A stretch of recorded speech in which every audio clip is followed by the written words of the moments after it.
Welcome to my channel, a place that brings your story about the love of a mafia boss. Now let's listen. The restaurant hummed with the kind of controlled chaos I'd grown numb to. Clinking silverware against porcelain, murmured conversations blending into white noise, the occasional burst of laughter from the bar area.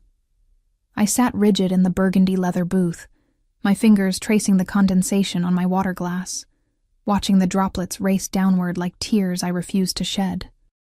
The air conditioning kissed my bare shoulders with cold precision, raising goosebumps beneath the pale blue dress I'd bought specifically for this dinner. Marcus had said he wanted to talk somewhere nice, somewhere public. I should have known. "You're being pathetic, Claire." His voice cut through my thoughts like a serrated blade. Marcus didn't even look up from his phone as he said it, his thumb scrolling with the same disinterest he'd shown our relationship for the past 6 months. The dim amber lighting caught the edge of his jaw, once something I'd found attractive, now just sharp and cruel, crying about the same things over and over. "Do you know how exhausting you are?" The word landed in my chest like a stone dropped into still water, sending ripples of humiliation outward until my entire body burned with it. I wasn't crying.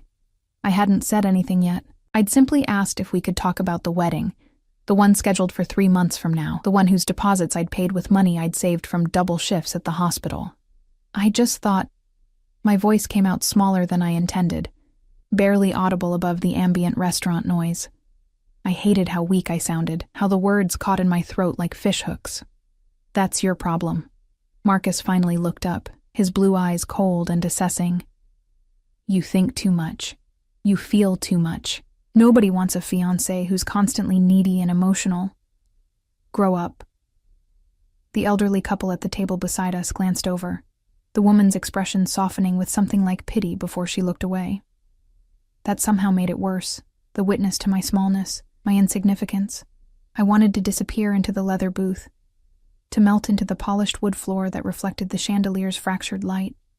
I swallowed hard, tasting the bitterness of unshed tears. "I'm not being needy. I'm asking you to care about our wedding. About us. You haven't—" "Pathetic," he repeated, louder this time, his phone clattering onto the table between us. "Absolutely pathetic.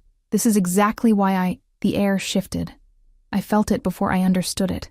A change in pressure, like the moment before lightning strikes. The temperature seemed to drop despite the restaurant's careful climate control. Marcus's words died mid-sentence, his face draining of color so rapidly I thought he might be ill. Then I heard it. A voice from somewhere behind me, low and smooth as aged whiskey, carrying an edge that made my spine straighten involuntarily. "Say it again." Not a request. A command wrapped in silk. The restaurant's ambient noise didn't stop exactly, but it muted, as though someone had turned down the volume on everything except that voice. I felt the weight of attention shift, conversations pausing mid-word, silverware stopping mid-air. Even the servers seemed to freeze in their choreographed movements. I turned slowly in my seat, my heart hammering against my ribs. The booth behind us, one I'd vaguely registered as occupied when we'd arrived, held 3 men. But my eyes went immediately to the one in the center, the one who'd spoken, the one who was now rising to his full height with the fluid grace of something predatory. He couldn't have been much older than 30, but he carried himself with an authority that made age irrelevant. Dark hair swept back from a face that belonged on old Italian paintings, all sharp angles and classical proportions, olive skin, and a jawline that could cut glass. He wore a black suit that probably cost more than my car, tailored so perfectly it seemed painted on. The white shirt beneath open at the collar to reveal a glimpse of tanned throat. A watch caught the light on his wrist, platinum, understated, worth a fortune. But it was his eyes that stopped my breath. Dark. Impossibly dark. They fixed on Marcus with the kind of focus that reminded me of nature documentaries, the moment before the predator strikes. There was no anger in his expression, which somehow made him more terrifying. Just cold, calculated attention. The 2 men flanking him were built like walls, broad-shouldered and alert, their hands resting casually at their sides in a way that suggested nothing casual about it. One had a scar bisecting his eyebrow. The other wore an earpiece that caught the light when he tilted his head, his gaze sweeping the restaurant in constant surveillance. I said. The dark-haired man's voice dropped even lower, each word precisely enunciated. Say it again. Marcus had gone corpse pale, his Adam's apple bobbing as he swallowed. For the first time since I'd known him, he looked genuinely frightened. I don't... You called her pathetic. The man took a step closer, moving around his table with the lazy confidence of someone who'd never been told no in his life. His cologne reached me first. Something expensive and dark, cedar and smoke, with an underlying warmth that made me think of libraries and leather. Twice, in a public establishment. In front of... His eyes flicked to me for the briefest moment, and I felt the impact like a physical touch. A woman who deserves better than your existence. The restaurant had gone completely silent now. I could hear my own heartbeat, feel the blood rushing in my ears. My hands gripped the edge of the table, knuckles white. Look, man, this is between me and my fiancé. Marcus tried to inject some authority into his voice, but it came out reedy and desperate. Your fiancé. The stranger's lips curved into something that wasn't quite a smile. The one you publicly humiliate? That fiancé? He moved closer still, and I noticed how everyone in the restaurant seemed to lean back instinctively, creating space. Stand up. What? I don't have to. Stand up. 2 words, but they carried the weight of an avalanche. Marcus stood. His hands trembled as he gripped the table edge, and I realized with a strange detachment that I'd never seen him intimidated by anyone. He was always the one in control. Always the one who made me feel small. The dark-haired man studied him like an entomologist examining an insect. Apologize to her. This is insane, Marcus sputtered, his eyes darting to his phone, to the exit, anywhere but the man in front of him. You can't just... One of the wall-like men moved, just a fraction, but it was enough. Marcus flinched. I can do anything I want, the stranger said softly, conversationally, as though discussing the weather. This is my city. That, he gestured to the restaurant around us, is my establishment. You're breathing my air, and you just disrespected someone under my roof. His head tilted slightly, a predator calculating angles. So I'll ask you once more, and then I'll stop asking. Apologize. Marcus turned to me, his face blotchy with fear and resentment. Claire, I'm sorry. I didn't mean... Not to me. The dark-haired man's voice cracked like a whip. To her. Look at her when you speak. Mean it. The silence stretched. Marcus's hands were shaking visibly now. He looked at me, really looked at me, for the first time all evening, and I saw something break behind his eyes. Fear, yes, but also the dawning realization that the power dynamic had shifted irreversibly. I'm sorry, Claire, he whispered. For calling you pathetic, for everything. I couldn't speak. My throat had closed completely, shock and confusion and something else. Something warm and dangerous flooding through me. The stranger regarded Marcus for a long moment, then reached into his jacket. Marcus actually whimpered, but what emerged was a money clip, thick with $100 bills. He peeled off several and dropped them on our table with the casual disdain of someone discarding trash. That covers her meal. Yours too, though you don't deserve it. His eyes, when they met mine again, held something I couldn't name, and a generous tip for the server who had to watch this display. Then he turned to me fully, and the world narrowed to just his face. Up close, I could see the faint scar near his temple, the way his pupils dilated slightly as he looked at me. His presence was overwhelming, not just his physical size, though he was tall and broad-shouldered, but something else. Something that made the air feel charged. Forgive the interruption. His voice, when directed at me, lost some of its edge. Not soft, exactly, but less lethal. I don't tolerate disrespect in my establishments, especially not toward women who deserve infinitely better than... He glanced at Marcus with open contempt. Whatever that is. I should have thanked him, should have said something, But my voice had abandoned me entirely, lost somewhere between shock and the strange flutter in my chest as his dark eyes held mine.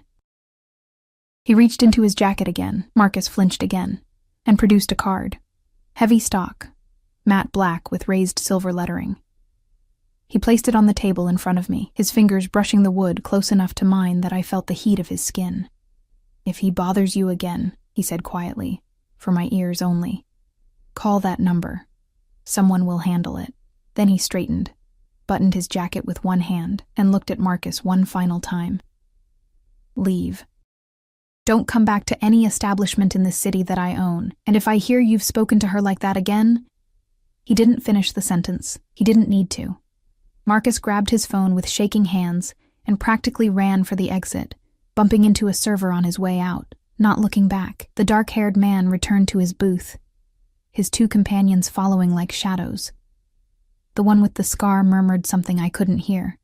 The stranger waved a dismissive hand, his attention already shifting to a phone one of them handed him, as though the entire confrontation had been nothing more than a minor inconvenience. The restaurant slowly came back to life around me, conversations resuming in hushed, urgent tones, servers moving again, the kitchen's distant clatter filtering through. But I remained frozen, staring at the black card on the table. No name. Just a phone number in silver ink, and below it, a single word. Protected. My fingers trembled as I reached for it, the cardstock cool and substantial against my skin. I looked up, back toward his booth, and found him watching me over the shoulder of the scarred man. Our eyes met across the dim restaurant lighting, and something passed between us, a current, a promise, a threat. I couldn't tell. He didn't smile, didn't nod, just held my gaze with an intensity that made my breath catch, then turned back to his conversation as though I'd ceased to exist. I sat there for 20 minutes, the card burning in my palm, my untouched meal growing cold, trying to understand what had just happened, trying to convince myself to leave, to forget, to go home and process the wreckage of my engagement.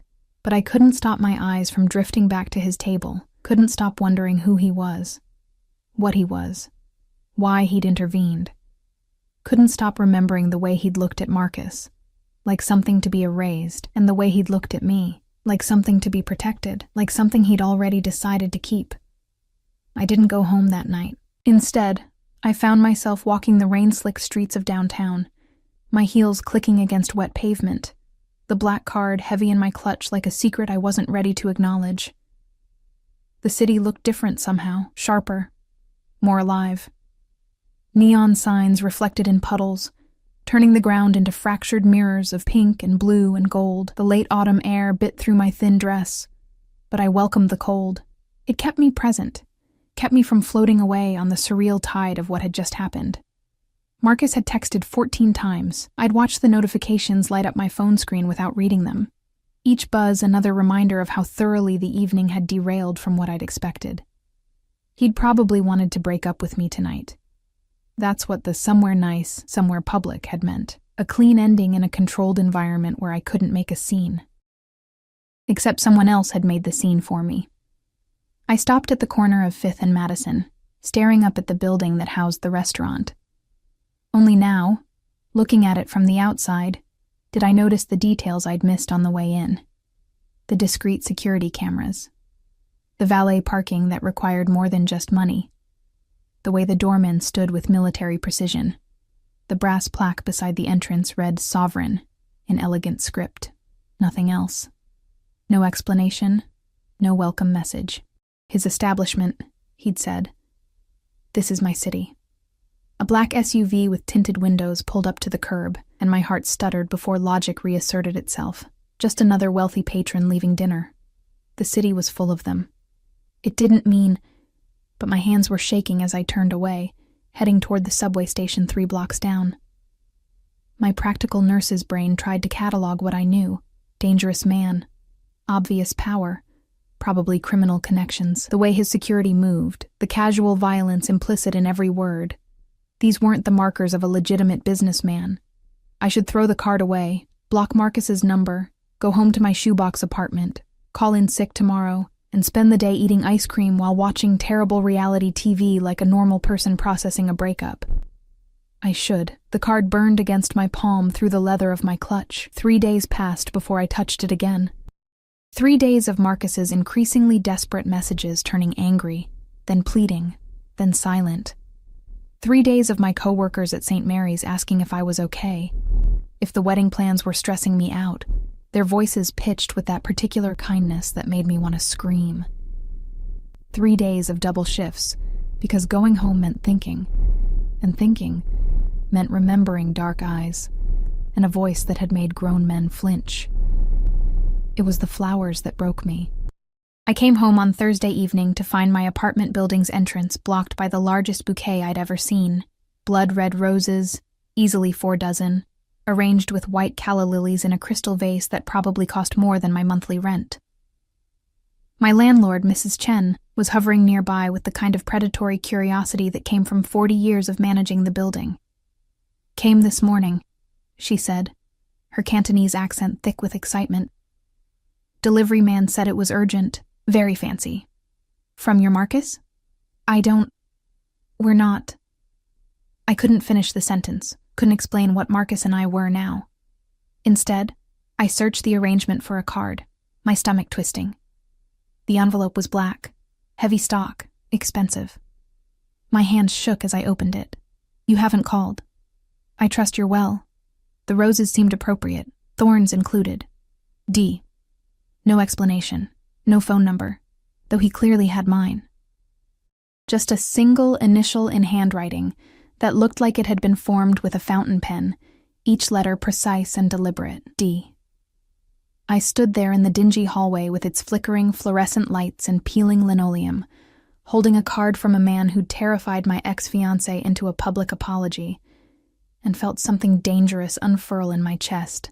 Not fear exactly, something headier. Something that made my pulse quicken and my skin feel too tight. "Your Marcus has good taste," Mrs. Chen said approvingly, very romantic. I didn't correct her. I just gathered the impossible bouquet. It barely fit through my apartment door, and set it on the kitchen counter that doubled as my dining table. The roses opened the space with their scent, heavy and sweet, transforming my shabby studio into something else, something that didn't quite belong to me anymore. I pulled out the black card I'd been carrying in my wallet for 3 days, studying it in the amber light of my single-floor lamp. Protected. What did that even mean? Protected from what? From whom? From yourself, a voice whispered in my head. From making decisions you'll regret. I should have thrown it away then, should have donated the flowers to the hospital, blocked whatever number he'd used to find my address, and moved on with my life. Instead, I found myself reaching for my phone. The number rang 3 times, each ring sending my heartbeat higher, before a male voice answered. Not his voice. Someone else's, clipped and professional. "State your name." I almost hung up. Claire Morrison. I received..."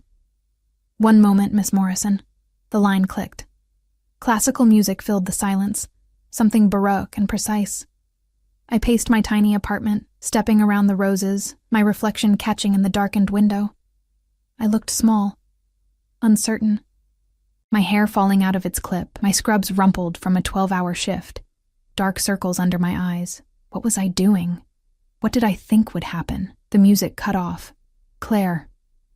His voice, unmistakable even through the phone, sent electricity down my spine. "I was beginning to think you'd decided to ignore my gift. My mouth went dry. "How did you get my address?" A pause. I could almost hear the smile in it. "I own this city, remember? Finding one nurse who works at Mary's and lives in a rent-controlled building on the east side isn't exactly challenging." He said it casually, without apology. "Did you like the roses?" They're too much. I can't accept." "You already did. They're in your apartment right now, aren't they? On your kitchen counter, if I had to guess. You don't have much space for something that extravagant." My blood ran cold. "Are you watching me?" "No." Simple, direct. "But I know your building."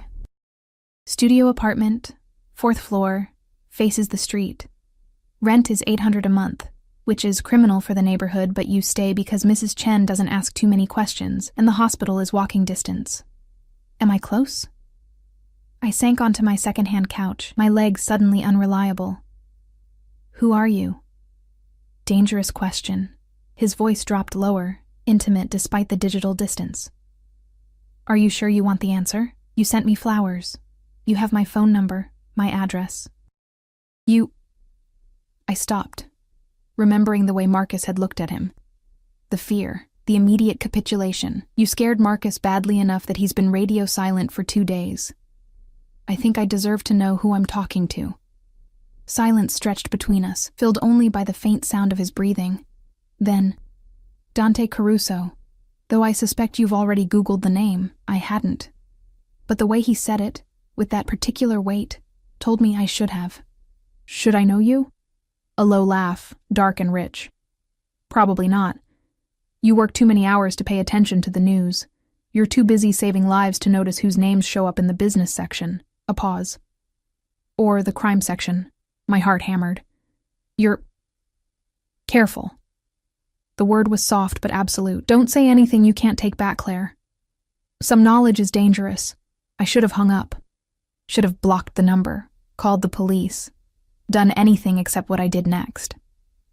Why did you help me? The question came out barely above a whisper. At the restaurant. You didn't know me. I wasn't anyone to you. You were someone being disrespected in my establishment. His answer came quickly, but there was something beneath it, something unspoken. I don't tolerate that. That's not all of it. Another pause. Longer this time. When he spoke again, his voice had changed. Still controlled, but with an edge of something raw. No, it's not. Then what? Have dinner with me tomorrow night, and I'll tell you. My breath caught. I don't think that's... I'm not Marcus. The name came out like a curse. I won't humiliate you. Won't make you feel small. I'm offering dinner, conversation, and honest answers to whatever questions you're brave enough to ask. He paused. And before you say no, understand that I always get what I want, Claire. Always. But I'd prefer you to come willingly. The threat was wrapped in silk, but it was there. Not violence, exactly. Just inevitability. And if I say no, then I'll send more flowers, better gifts. I'll find reasons to be wherever you are until you're curious enough to say yes. I'm patient when I need to be, but... His voice dropped to something almost gentle. We both know you're going to say yes eventually. The only question is whether you make us both wait. He was right. God help me. He was right. I could feel it in the way my pulse quickened, in the way I'd been carrying his card for 3 days, in the way I'd called him despite every logical instinct screaming at me to run. One dinner, I heard myself say. Public place. I arrive separately and leave separately. Done. I'll text you the address. 7 o'clock. He paused, and I could hear something in the background. Voices, movement, and Claire. Wear something that makes you feel powerful. Not for me. For you. The line went dead before I could respond. I sat there in my apartment, surrounded by roses that cost more than my weekly salary, holding a phone that connected me to a man who was probably a criminal, definitely dangerous, and undeniably compelling in ways that terrified me. My phone buzzed. A text from an unknown number. Tomorrow, 7. Don't be late. D. Followed immediately by an address in the warehouse district, a part of the city I'd never been to, where renovated industrial spaces housed the kind of restaurants that didn't need websites, because if you had to ask, you couldn't afford it.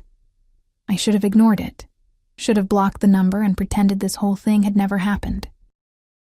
Instead, I opened my closet and started looking through my pathetically small collection of dresses, trying to find something that might make me feel even a fraction as powerful as Dante Caruso had made Marcus feel powerless. The black card sat on my counter next to the roses, catching the light. Protected. I was beginning to understand what that word meant, and beginning to fear that I wanted it more than I should. The restaurant didn't have a sign. I stood on the corner of a cobblestone street in the warehouse district, my phone's GPS insisting I'd arrived at my destination. staring at what looked like an abandoned brick building with tall, darkened windows. The October wind cut through my coat, the only nice one I owned, wool and charcoal gray, bought on sale 2 years ago. Underneath, I wore a deep emerald dress I'd found at a consignment shop that afternoon, simple and fitted, hitting just above my knees. It was the most expensive thing I'd purchased in months, and I'd justified it with the kind of financial gymnastics that would have made my accountant mother weep. Wear something that makes you feel powerful. I felt like a fraud. A black car idled at the curb. Not the SUV from before, but a sleek sedan with windows so dark I couldn't see inside. As I hesitated on the sidewalk, the rear door opened and a man stepped out. The one with the scar bisecting his eyebrow. Up close, he was even more imposing, built like a bull, with hands that looked like they could crush concrete. "Miss Morrison." His voice was surprisingly cultured, almost gentle. "Mr. Caruso is waiting inside. I'm Marco. I'll be escorting you." Every self-preservation instinct I possessed screamed at me to run. This was insane. I was a pediatric nurse from Queens who drove a 12-year-old Honda and had student loans that would outlive me. I didn't belong in whatever world Dante Caruso inhabited, but I thought of Marcus's face in the restaurant. The fear, the immediate submission. And I thought of how small I'd felt for so long, how invisible, how pathetic. That word, the one that had started all of this. "Lead the way," I said, surprised by the steadiness in my voice. Marco nodded, a ghost of approval in his expression, and guided me to an unmarked steel door. He pressed his palm against a biometric scanner that I definitely hadn't noticed before. The lock disengaged with a heavy click that echoed in the empty street. Inside, the industrial aesthetic continued. Exposed brick walls, steel beams crisscrossing a ceiling that soared 3 stories high, Edison bulbs casting warm pools of light. But this was no abandoned warehouse. The space had been transformed into something extraordinary. Polished concrete floors reflected the ambient lighting. Modern art hung on the walls, originals, I suspected, by artists whose names I wouldn't recognize, but whose work probably cost 6 figures. The furniture was all clean lines and expensive materials, leather and dark wood and brushed metal. And it was completely empty, except for one table. Set in the center of the space beneath a vintage chandelier, a table for 2 waited like a stage set. White linens, crystal glasses catching the light, a single blood-red rose in a slender vase. And standing beside it, hands in the pockets of charcoal slacks, white shirt open at the collar, was Dante Caruso. The photographs I'd finally Googled the night before hadn't prepared me. Professional headshots from business journals, grainy surveillance photos from news articles about alleged organized crime connections, society page images from charity galas. None of them had captured the sheer presence of him. The way he occupied space like he owned not just the room but the air inside it.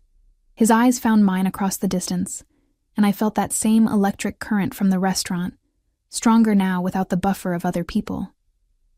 He didn't smile, didn't move, just watched me with an intensity that made my skin prickle with awareness. Marco guided me forward, my heels clicking against the concrete, each step feeling both too fast and impossibly slow. When we reached the table, Dante finally moved, pulling out my chair with old-world courtesy that seemed at odds with everything else about him. "Claire." My name in his voice was different than it had been on the phone, richer, more intimate. "You came. You didn't really give me a choice," I said, settling into the chair, acutely aware of how close he was, the heat of him behind me, that cologne of cedar and smoke wrapping around me like a claim. He moved to his own chair, and I caught Marco's eye as the scarred man retreated toward the entrance. "We'll be outside," Marco said to Dante. "The perimeter is secure. Perimeter. Like we were in a military operation, not a restaurant." When we were alone, the silence felt weighted. Dante didn't rush to fill it. He simply looked at me, his dark eyes traveling over my face with an attention that felt like touch.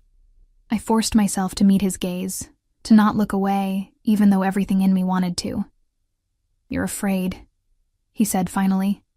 Not a question. I'd be an idiot not to be. I reached for my water glass, needing something to do with my hands. "I Googled you last night. Caruso Industries, real estate development, import-export, luxury hospitality, and... I took a breath. 3 separate articles about alleged connections to organized crime. Federal investigations that went nowhere. Witnesses who recanted testimony. And yet you're here. He leaned back in his chair, perfectly relaxed, one arm draped over the armrest. Why? You tell me. You're the one who said you'd answer my questions. A server appeared from somewhere. I hadn't seen any door except the one we'd entered through, with a bottle of wine that probably cost more than my monthly salary.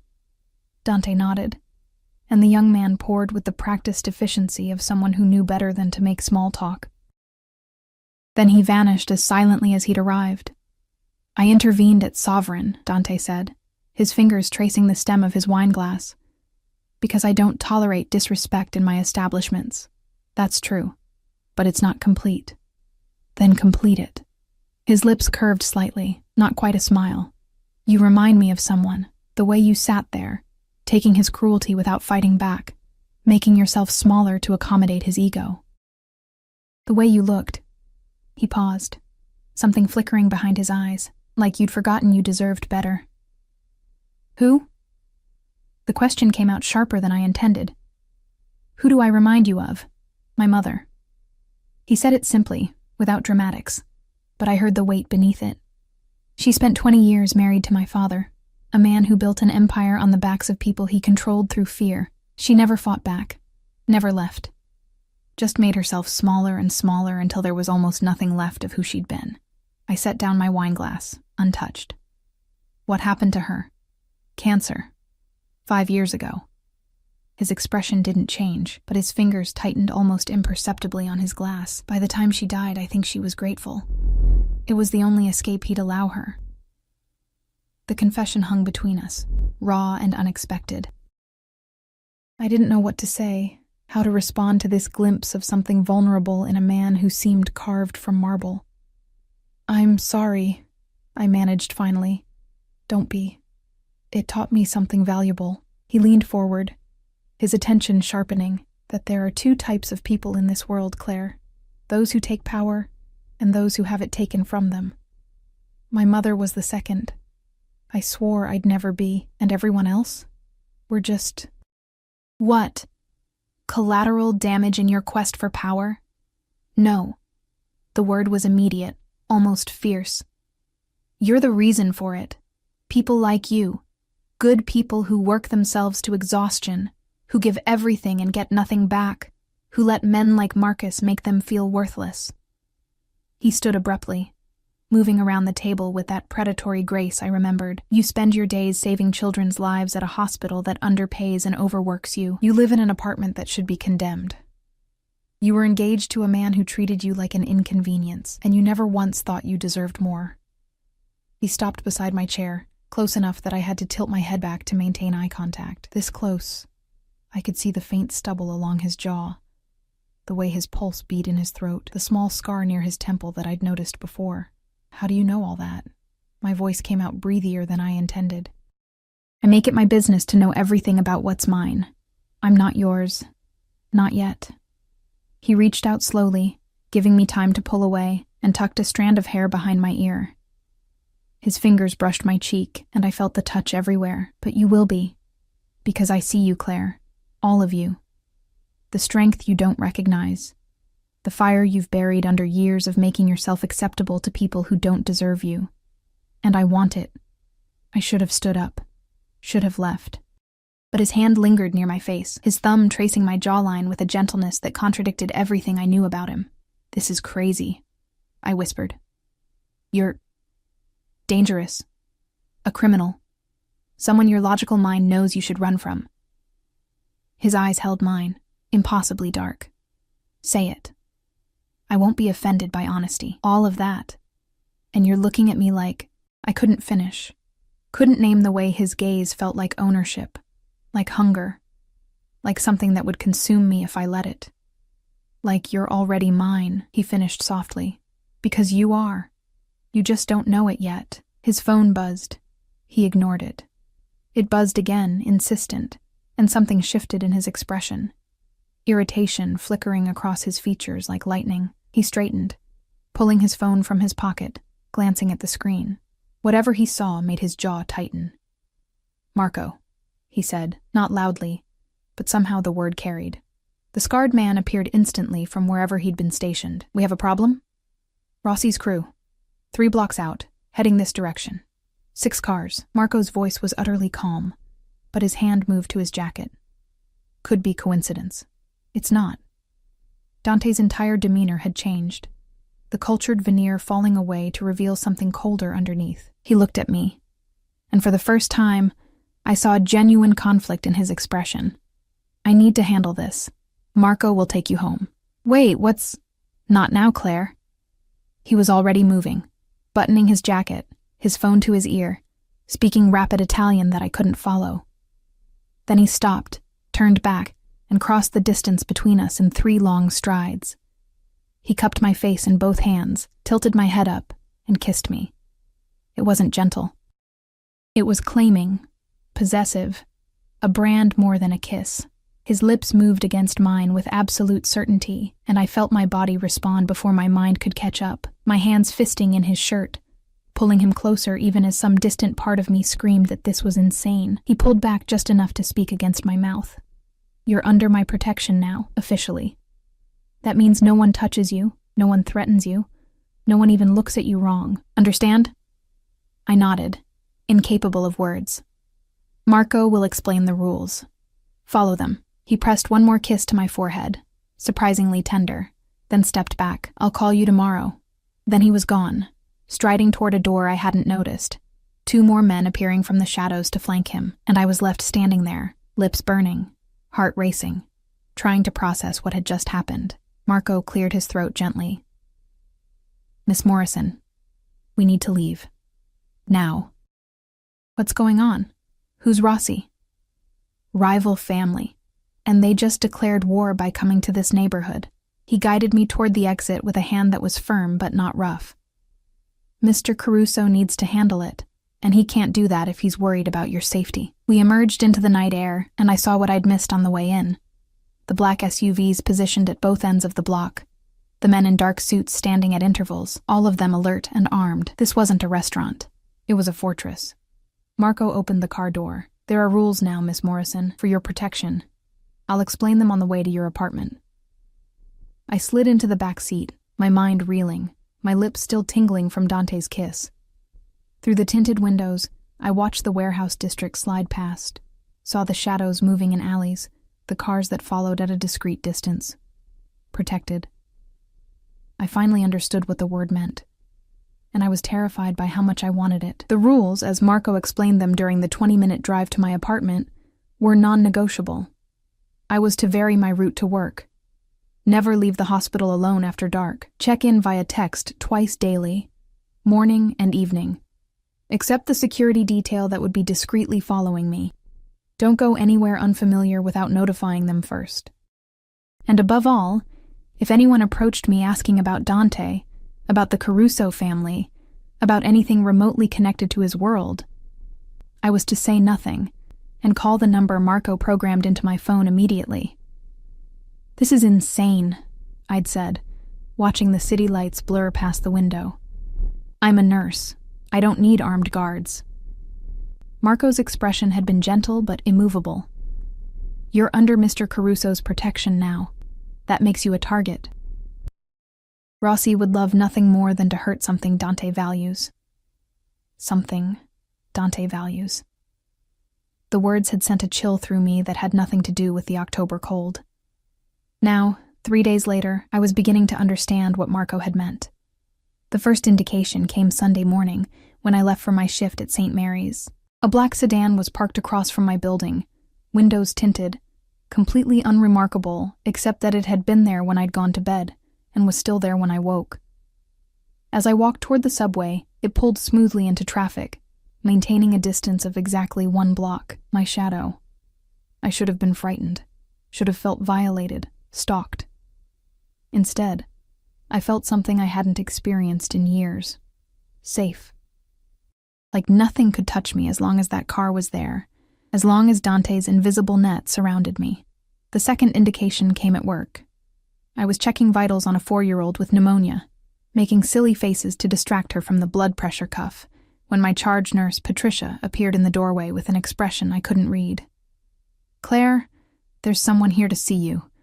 Says it's urgent." My heart jumped. "Who?" Didn't give a name. "Just said to tell you it's about the flowers." Patricia's eyebrows rose meaningfully. Very well dressed. Very intense. I found him in the family waiting area, looking completely out of place among the anxious parents and crying children. Not Dante. I recognized this man from the restaurant, the one with the earpiece who'd stood at Dante's left. He stood when he saw me, his suit immaculate despite the hospital's fluorescent harshness. "Miss Morrison, I'm Luca. Mr. Caruso asked me to deliver this personally." He handed me a small box, black velvet, the kind that held expensive jewelry. "I can't accept. It's not a gift. It's a tool." His voice was quiet, pitched for my ears only. "Open it later, somewhere private, and wear it. Always." He left before I could argue, moving through the pediatric ward with the same efficient grace all of Dante's men seemed to possess. I slipped the box into my scrubs pocket, feeling it rest against my hip like a secret, and tried to focus on work, but my hands shook as I charted medications, and I kept touching the box through the fabric, wondering what kind of tool came in velvet packaging. I waited until my lunch break, locked myself in the women's locker room, and opened it. A necklace. Delicate white gold chain, so fine it looked like spider silk, with a pendant that seemed simple at first glance. A small disc, perhaps an inch in diameter, engraved with what looked like a family crest. Beautiful, but understated. The kind of thing I might actually wear without feeling ridiculous. The note tucked beneath it was in Dante's handwriting. "Press the center if you need me. I'll come. Always. D." My fingers trembled as I lifted the necklace. The pendant was heavier than it looked, and when I examined it closer, I saw the tiny seam around the edge. Not just jewelry. A panic button disguised as adornment. I should have refused it. Should have mailed it back. Ended whatever this was before it went any further. Instead, I clasped it around my neck, feeling the cool metal settle against my sternum like a claim, like a collar. Like protection I didn't want to admit I needed. Dante called that night at 11, after my shift ended and I was home, exhausted and wired simultaneously. I'd been staring at my phone for an hour, the black card still on my counter beside the wilting roses, trying to convince myself not to answer when he called. I answered on the first ring. "You're wearing it." Not a question. Certainty in every syllable. I touched the pendant through my shirt. "How do you—" "It has a sensor. Tells me when you put it on, when you take it off, where you are if you press it." His voice was rough, like he'd been shouting or smoking or both. "You didn't take it off after your shift. Why?" I should have lied. Should have said I forgot, that it meant nothing. "It makes me feel safe," which is probably exactly what you intended. A sound between a laugh and something darker. "You're learning. That's good. You'll need to learn quickly." "Why? What happened with Rossi?" Silence stretched between us, filled with the sound of his breathing and distant voices in the background. "Nothing you need to worry about. It's handled." "Handled how?" "Claire." My name was a warning. "There are parts of my world you don't want to know about. Trust me on this." "You can't do this." I stood, pacing my tiny apartment, anger bubbling up to replace the fear I'd been carrying. "You can't insert yourself into my life, give me armed guards and panic buttons, kiss me like—" I stopped, heat flooding my face. "Like what?" His voice dropped lower, intimate despite the phone line between us. "Like you're mine? Like I've been thinking about you every second since I left? Like the only thing that kept me sane tonight was knowing you were safe?" My breath caught. "Dante, I want to see you. Now. Tonight. It's almost midnight. I have a shift at 7. I don't care." The rawness in his voice made my stomach clench. "I need to see you, to touch you, to prove you're real and safe, and—" He broke off, and I heard something crash in the background, glass shattering. Fuck, I'm sorry. Tonight was difficult. Forget I said anything. Where are you? My office. Downtown. Why? I grabbed my coat before I could think better of it. Send a car. I'll come to you. Claire, you don't have to. I know I don't. Send the car, Dante. He did. The building was unmarked, like the restaurant. But this was in the heart of the financial district, where skyscrapers competed for dominance. The car pulled into an underground garage, and Marco, apparently my permanent escort now, guided me to a private elevator that required both a keycard and a fingerprint scan. Top floor, he said, handing me the keycard. He's alone. Security is stationed on the floor below if you need anything. The elevator rose smoothly, my reflection staring back at me from the polished brass doors. I still wore my scrubs, my hair in a messy bun, dark circles under my eyes from too many shifts and too little sleep. I looked exactly like what I was.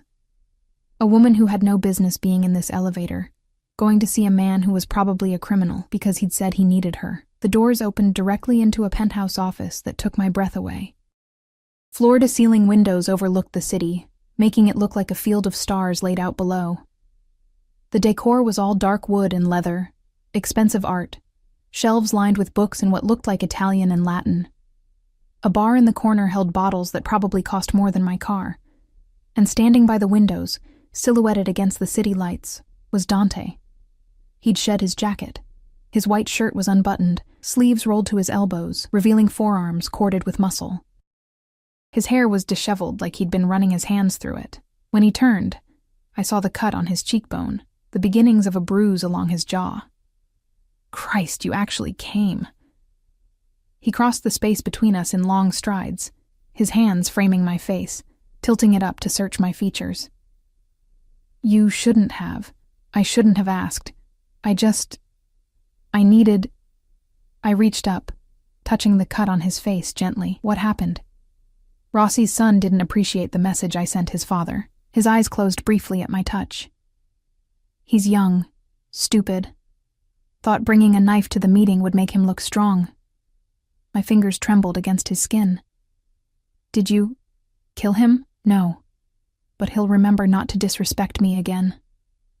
Dante's hand slid from my face to my shoulders, down my arms, like he was checking to make sure I was whole. You're wearing scrubs. You called at 11. I didn't have time to change into something that makes me feel powerful. A ghost of a smile touched his lips. You came anyway. That's power enough.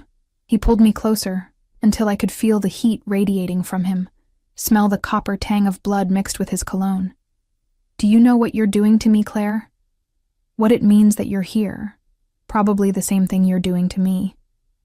The admission came out barely above a whisper, making me want things I shouldn't want, making me feel things that terrify me.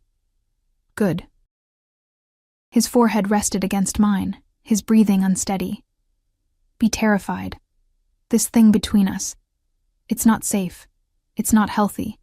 It's obsession and possession, and 100 other things that should make you run. His hands tightened on my waist. But don't run. Please. I don't think I could survive it. You barely know me. I know enough.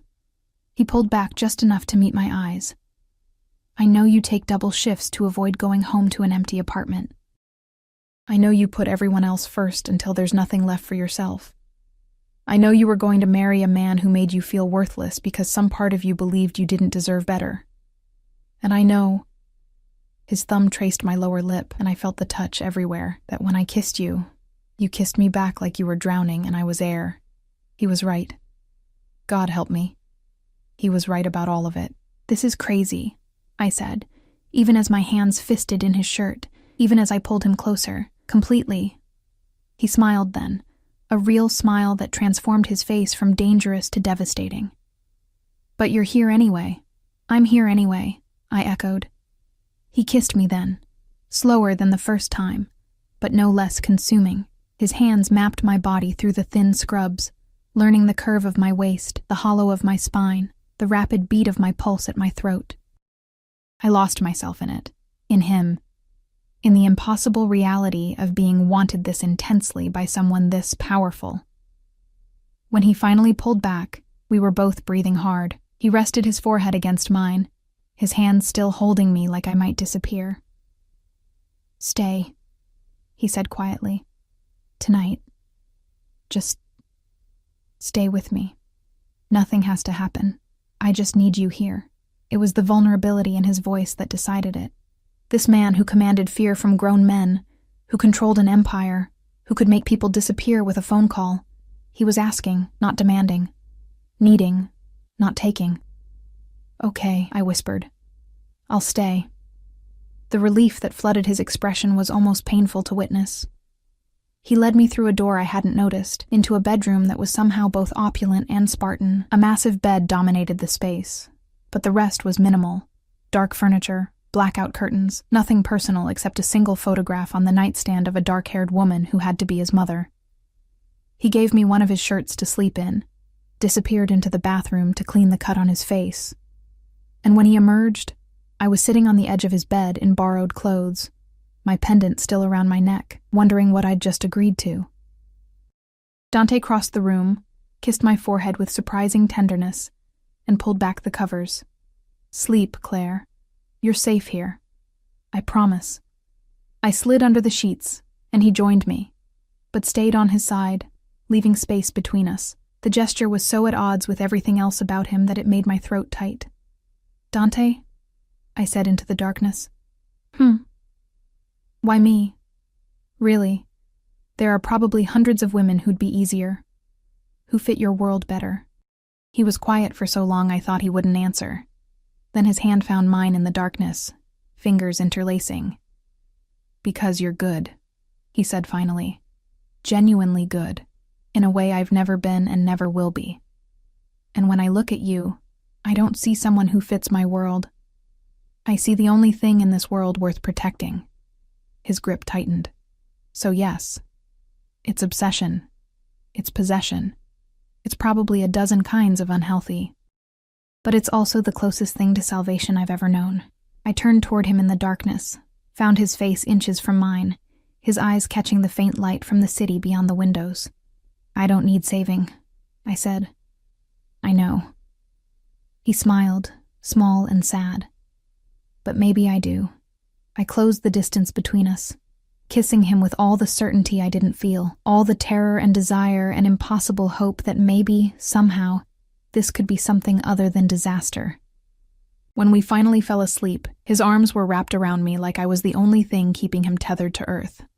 And maybe, in that moment, I was. I woke to sunlight streaming through floor-to-ceiling windows and the smell of coffee.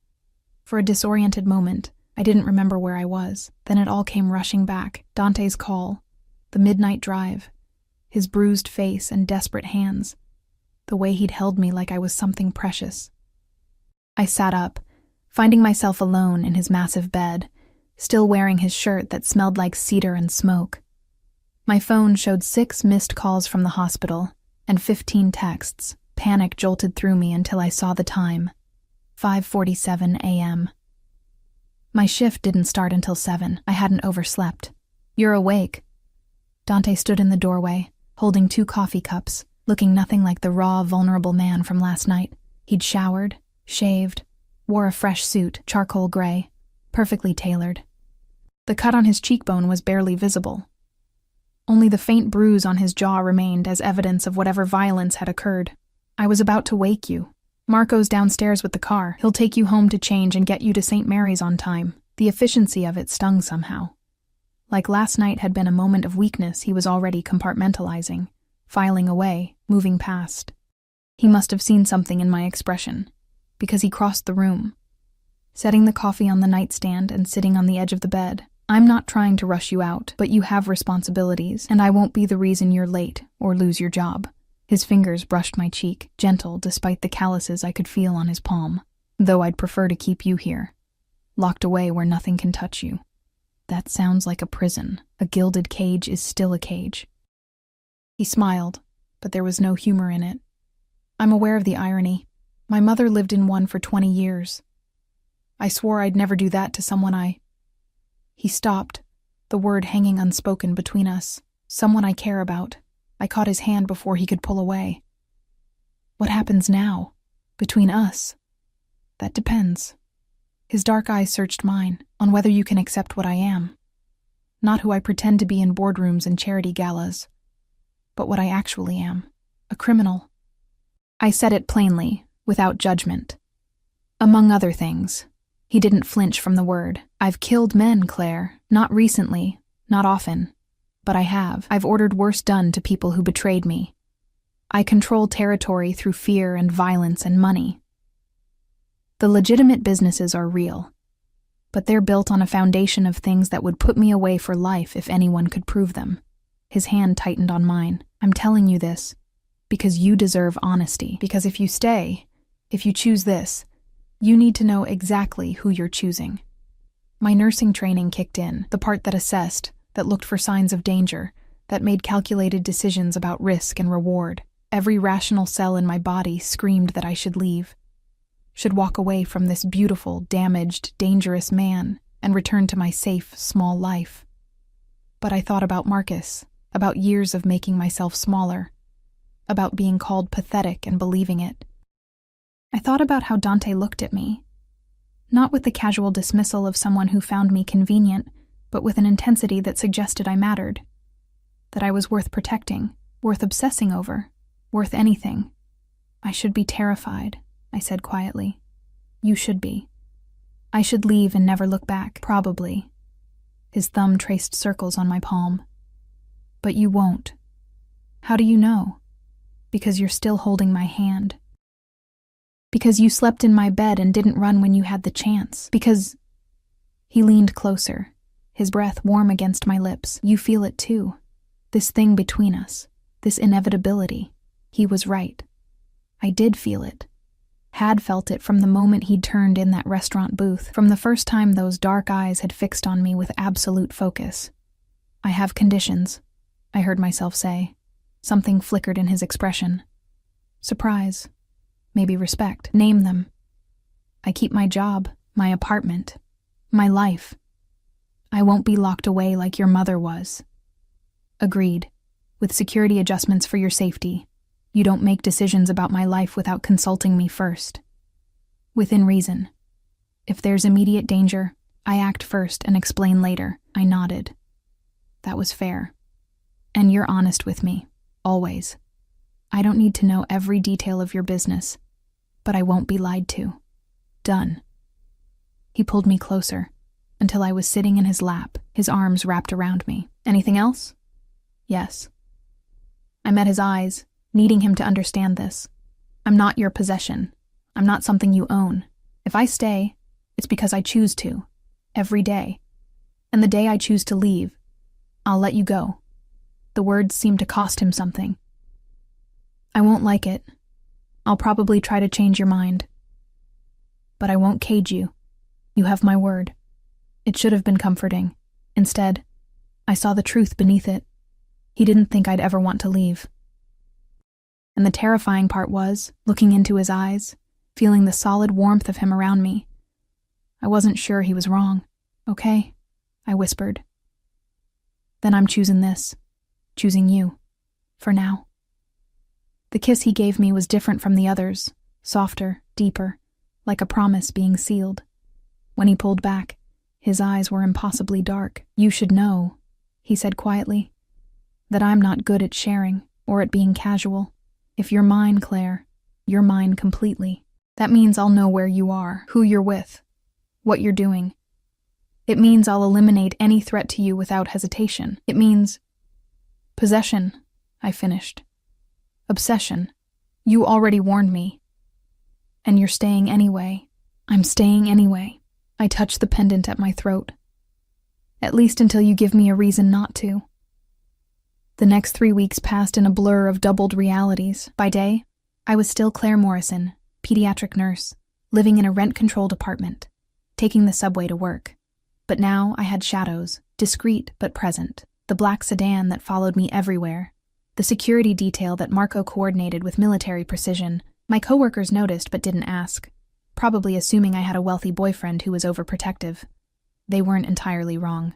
By night, I existed in Dante's world.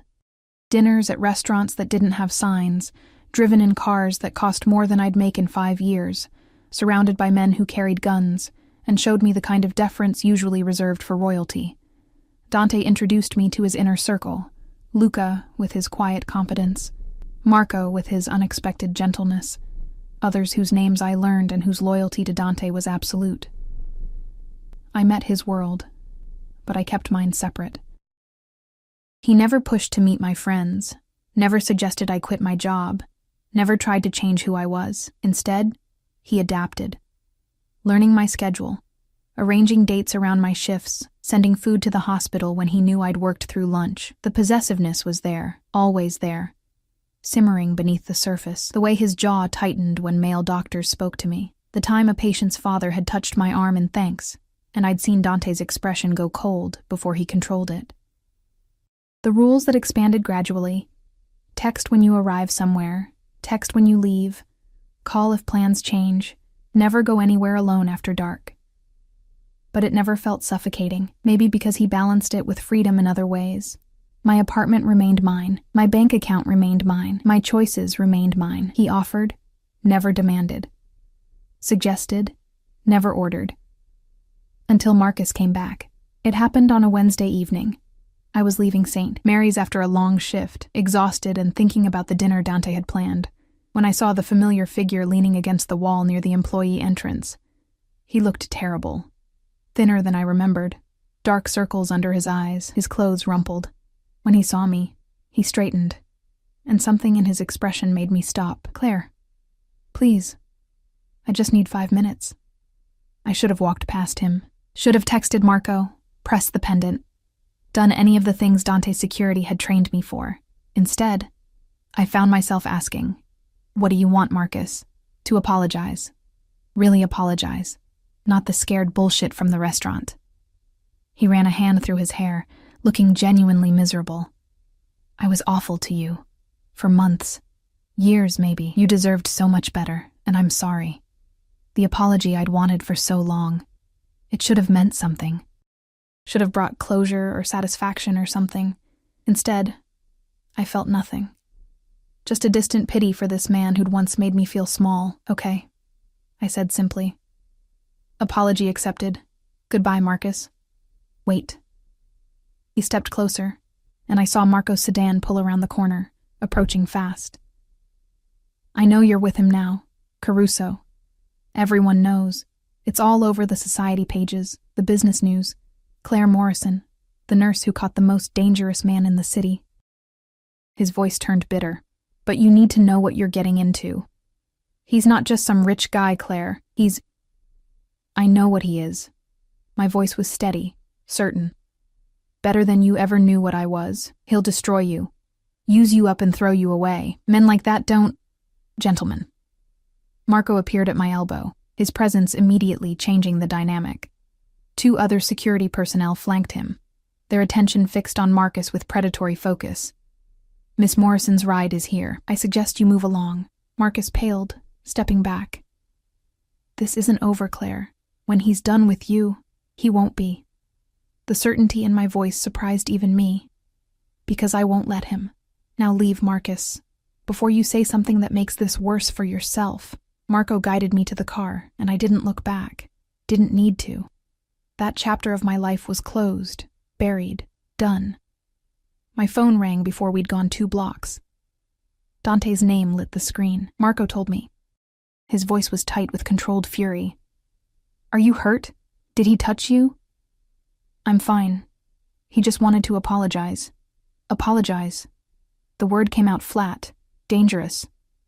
"After months of making you feel worthless, he thinks a fucking apology is sufficient?" "Dante, I'm going to—" He stopped, and I heard him take a deliberate breath. "What do you want me to do, Claire? Name it. Anything." This was the moment.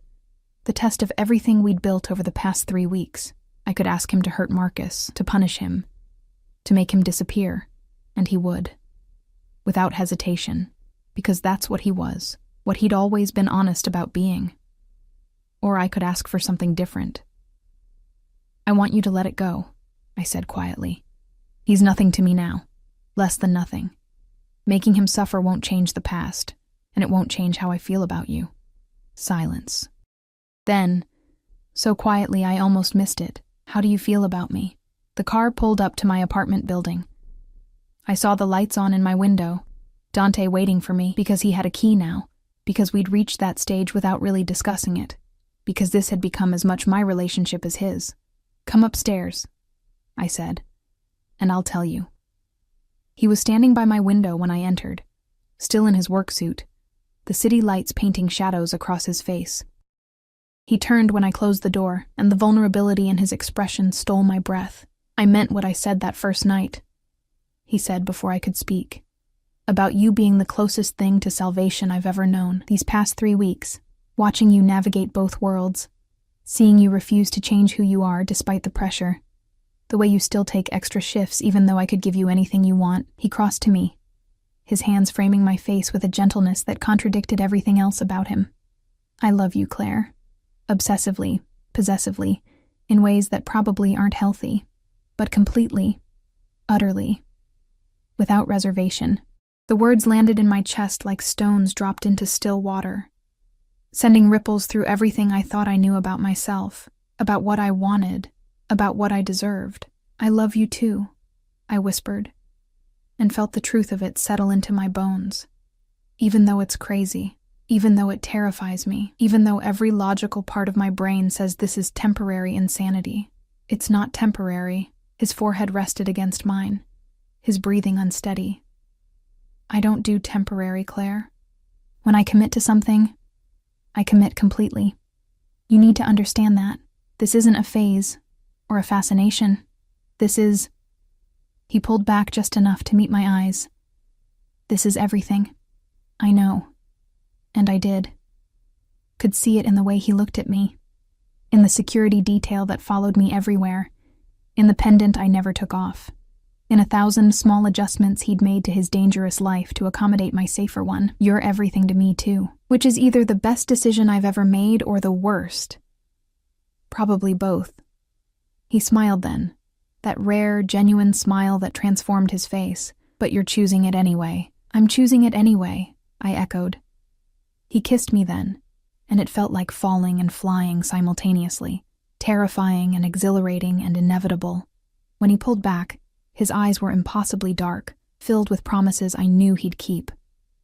Marry me. The words hung between us, shocking in their simplicity. What? Marry me, Claire. Not because I want to own you, though there's definitely some of that. Not because I want to cage you, though every possessive instinct I have wants to lock you away where nothing can touch you. But because I want the world to know you're mine as completely as I'm yours. Because I want the legal protection it gives you. No one can force you to testify against me. No one can use you as leverage the same way. Because... His thumb traced my lower lip. I want to wake up every morning for the rest of my life knowing you chose me. That this brilliant, compassionate, strong woman looked at all my darkness and decided I was worth loving anyway. I should have said it was too soon. Should have pointed out we'd only known each other for 3 weeks. That this was moving too fast. That marriage to a man like Dante Caruso came with dangers I couldn't fully comprehend. Instead, I thought about how he'd looked at Marcus with murder in his eyes, but let him walk away, because I asked. About the way he balanced his possessive nature with genuine respect for my autonomy. About how he'd taken the broken pieces of my self-worth and handed them back as something precious. About how, for the first time in my life, I felt truly seen, truly valued, truly protected not because I was weak, but because I was worth protecting. Yes, I said, and watched his expression transform into something almost painful in its intensity. Yes, I'll marry you, Dante Caruso, even though you're dangerous and possessive and probably going to drive me insane, even though this is the craziest decision I've ever made. Yes. He kissed me with bruising intensity, lifting me off my feet, carrying me toward my bedroom while I laughed against his mouth. And somewhere in the back of my mind, I registered that this was it. The point of no return, the moment I stopped being Claire Morrison, independent pediatric nurse, and became something else entirely. Claire Caruso. Protected. Cherished. Loved by a man who would burn the world down to keep me safe. It should have terrified me. Instead, wrapped in his arms, his ring, produced from his pocket with the efficiency of someone who'd been planning this. Heavy and perfect on my finger, I felt something I'd forgotten I could feel. Powerful. 6 months later, the wedding was small, private. Just his inner circle and a handful of my friends from the hospital, held in a renovated cathedral that Dante owned and had closed to the public for the day. I wore a dress that cost more than my first car, walked down an aisle lined with blood-red roses, and married a man whose name made grown men pale with fear. Patricia from work cried. Marco stood as Dante's best man, his scarred face almost gentle as he watched us exchange vows. My mother, flown in from Florida, looked shell-shocked but pleased, charmed by Dante's old-world courtesy despite her suspicions about his business dealings. And Dante looked at me like I was the only thing in the world that mattered, like I was salvation and damnation wrapped in white silk. Like he'd won something more valuable than all the territory and power and money he'd accumulated. When the priest declared us married, his kiss was possessive and tender simultaneously, a promise and a claim, and I kissed him back with everything in me. Because I'd chosen this, chosen him, chosen a life that balanced light and shadow, healing children by day and sleeping in the arms of a beautiful monster by night. And as we left the cathedral, his hand firm in mine, security surrounding us, but no longer needed, because I was now under the ultimate protection. His name, his ring, his absolute devotion, I finally understood what the card had meant all those months ago. Protected. Not from the world exactly, but protected in the way that mattered most. Protected from ever feeling small again. From ever being made to feel worthless. From ever forgetting that I deserved to be cherished, defended, loved with the kind of intensity that most people only read about. "Happy, Mrs. Caruso?" Dante murmured against my ear as we settled into the car that would take us to the private airfield, to the plane waiting to carry us somewhere tropical and private for 2 weeks away from everything. I touched the pendant that now hung alongside my wedding ring, both symbols of his obsession, his possession, his love. Both things I wore willingly, gladly, knowing exactly what they meant. Deliriously, I said, and meant it. He smiled, that rare, genuine smile, and pulled me close. Good. Because you're stuck with me now, for better or worse. Probably a lot of worse, knowing my life. I can handle it. And I could. Had proven it over the past 6 months, navigating his world while maintaining my own identity, earning the respect of his men, and the grudging acceptance of his rivals. Becoming not just Dante Caruso's wife, but Claire Caruso. Someone formidable in her own right. I know you can. His lips brushed my temple. That's why I love you. The car pulled away from the cathedral, carrying us toward whatever future we'd build together. Dangerous and beautiful, and completely ours. And as the city blurred past the tinted windows, Dante's arms around me like an unbreakable promise. I felt nothing but certainty. I'd walked into that restaurant 6 months ago as someone who'd forgotten her own worth. I'd left it under the protection of the most dangerous man in the city. And now, wearing his ring and his name, I was something I'd never been before. Powerful. Protected. Completely. Utterly loved. The gilded cage I'd feared had become something else entirely. Not a prison, but a fortress. Not a limitation, but liberation. And I'd chosen it with my eyes wide open, knowing exactly what I was getting into, knowing it was worth it, knowing he was worth it, knowing I was worth it, finally.